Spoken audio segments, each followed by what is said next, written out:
Howdy y'all, I hope you like the video. This time we're going to step aboard the Battleship Texas in La Porte, Texas, obviously. I don't know if that was obvious, but just in case it wasn't, I'm going to carry the camera around the lower decks and Dean will take you to the upper decks. It's only a short drive from Houston and you have two basic ways to get there. You can drive through the chemical plants of La Porte or you can take the ferry. If you have the time, take the ferry. This berth is cut into the Houston Ship Channel, one of the busiest ports in the U.S., and it borders the San Jacinto Battleground State Historic Site. In several of our shots, you'll be able to see the San Jacinto Monument in the distance.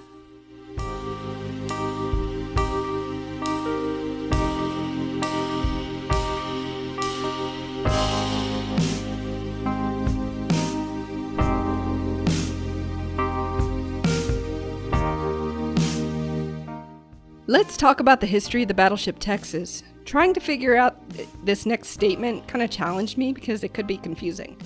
The most accurate way to say it is that the Texas has one of the longest stints as a museum ship of any ship in the world. There are older ships that are museum ships, like the tall ship Alyssa in Galveston. They just haven't been open to the public as a museum ship as long as the Texas has.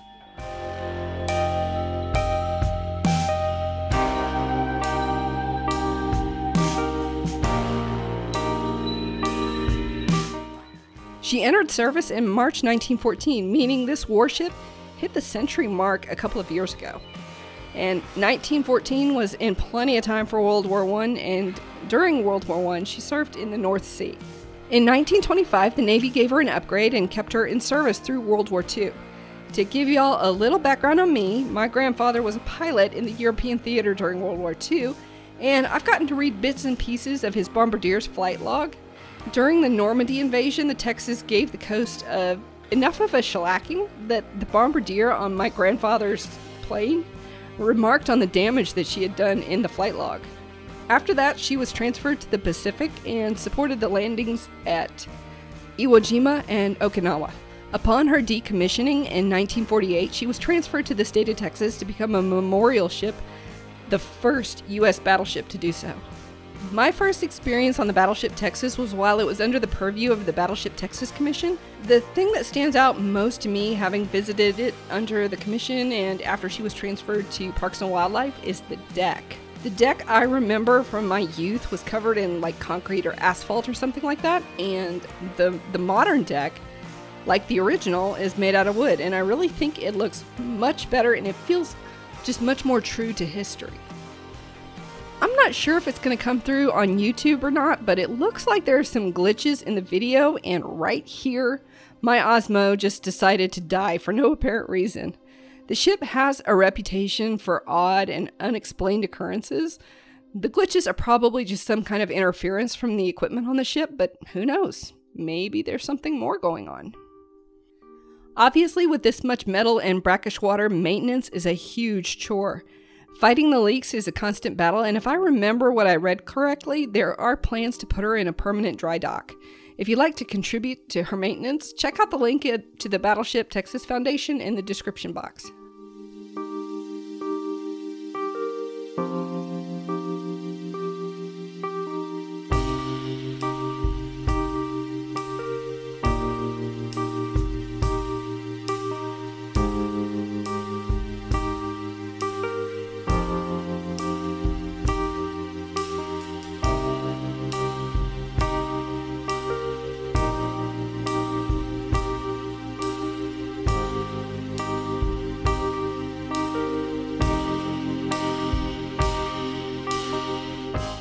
If the ship looks familiar, you've probably seen her on the silver screen because she's a legit movie star.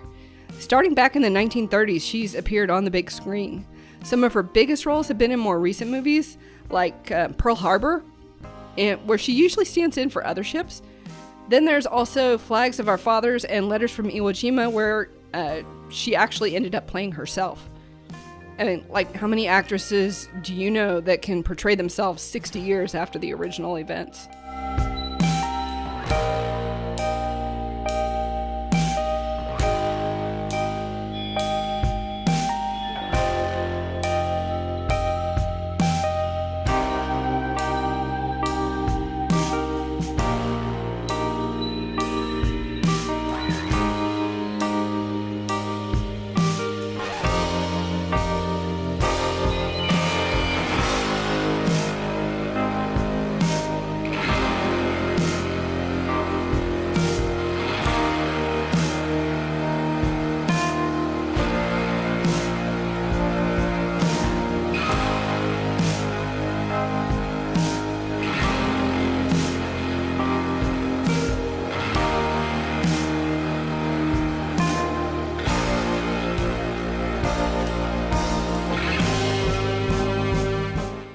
There are some areas of the ship where safety concerns prevent the public from accessing them.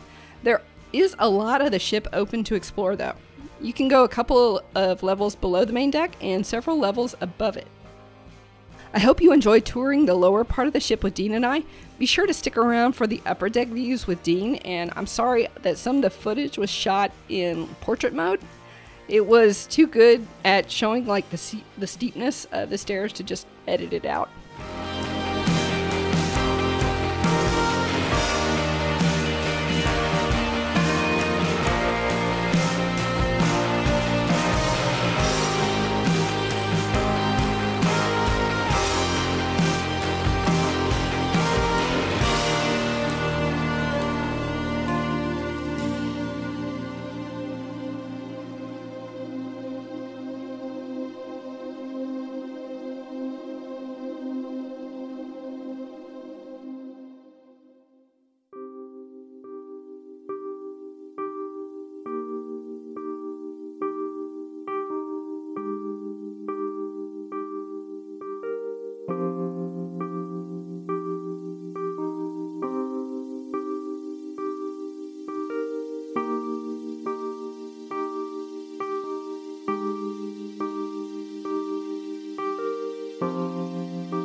Thank you for joining us. I hope you enjoyed this tour of the Battleship Texas. If you did, don't forget to hit the thumbs up.